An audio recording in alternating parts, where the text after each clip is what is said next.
New Adventures in Fern Hollow. This is one of my favorite stories, and we're going to read all about this amazing place called Fern Hollow. You can see a map of the whole village. The first story is called Spike and the Cowboy Band. Spike Willowbank was on his way to see Sigmund Swamp for his music lesson. Spike played the violin and was looking forward to performing in the Fern Hollow Music Festival later that week. The hedgehog turned a corner in the lane and was surprised by a couple of his friends who were racing down the hill in their billy carts and almost knocked him over. "Hello, Spike," said Patch. "Come and play on the go-karts with us." "Sorry, I can't," said Spike. "I have to go to my music lesson." "Yuck," said Patch. "Music is boring." "Yes," agreed Monty. "Billy carts are much more fun." Spike wondered if his friends might be right, but he continued on his way to Sigmund's house. "Good morning, Spike," said Sigmund. "Are you looking forward to the music festival?" "Oh, yes, of course," replied Spike, though by now he was not so sure. "Jolly good," said the toad. "Let me hear the piece you've been practicing." Spike began to play, but after a time his concentration was broken by a loud snoring noise. He glanced across at Sigmund and discovered he had fallen fast asleep. "Oh dear," sighed Spike. "This must be a very boring piece of music if it sends the teacher to sleep."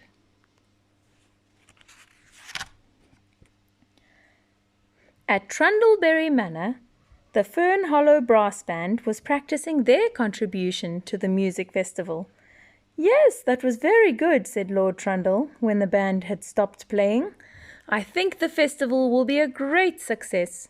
As well as the band, there will be all the other contributions. Mr. Periwinkle will play his flute." Here's Mr. Periwinkle over here.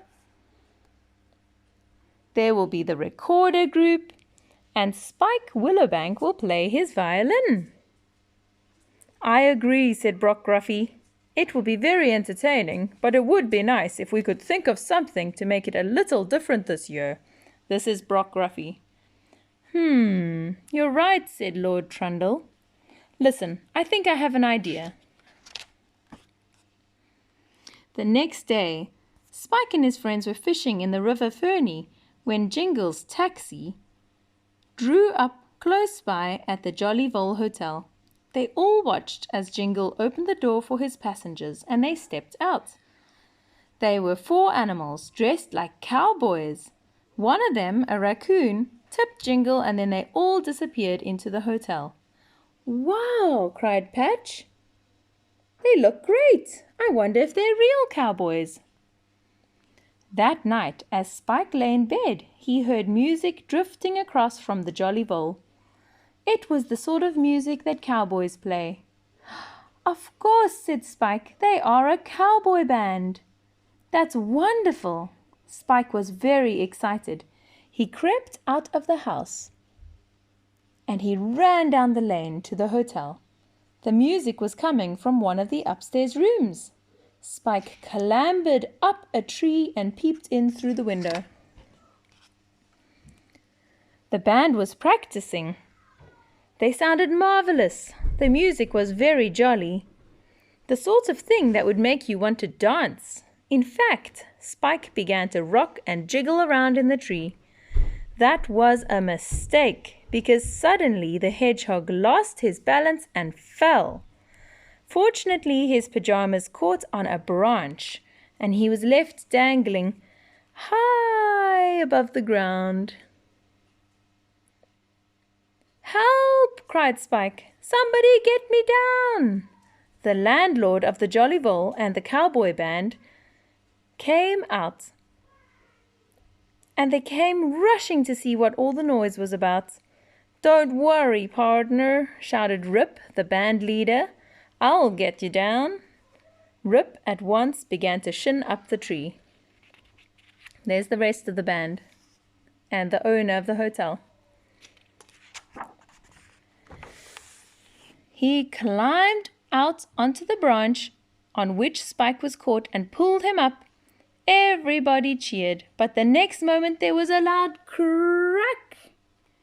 The branch broke and they both fell down to the ground. Spike was all right. He landed on top of Rip, who broke his fall, but the raccoon himself was not so lucky. He had badly hurt one arm. Dr. Bushy came and put it in a sling. "I'm afraid you won't be able to play the fiddle for a while," he said. "Darn it," said Rip. "Lord Trundle invited us here to play in your music festival. What are we going to do now?" "I can play the violin," said Spike. "Perhaps you could teach me some of your music and I could be in the cowboy band." "Well, I guess we could try it," agreed Rip. The next day was the music festival. Mr. Chips the carpenter had built a little bandstand in one of Farmer Bramble's fields. The Fern Hollow Brass Band played their music there all afternoon. Later in the evening came the special event, the barn dance. "And now," cried Lord Trundle, "I give you Spike and the cowboy band." Spike had managed to learn the music. Though Rip couldn't play his fiddle, he could still call for the dancers, and the Fern Hollow animals had a real hoedown. You can just imagine how impressed Spike's friends were. They certainly never said anything about music being boring, ever again. The end.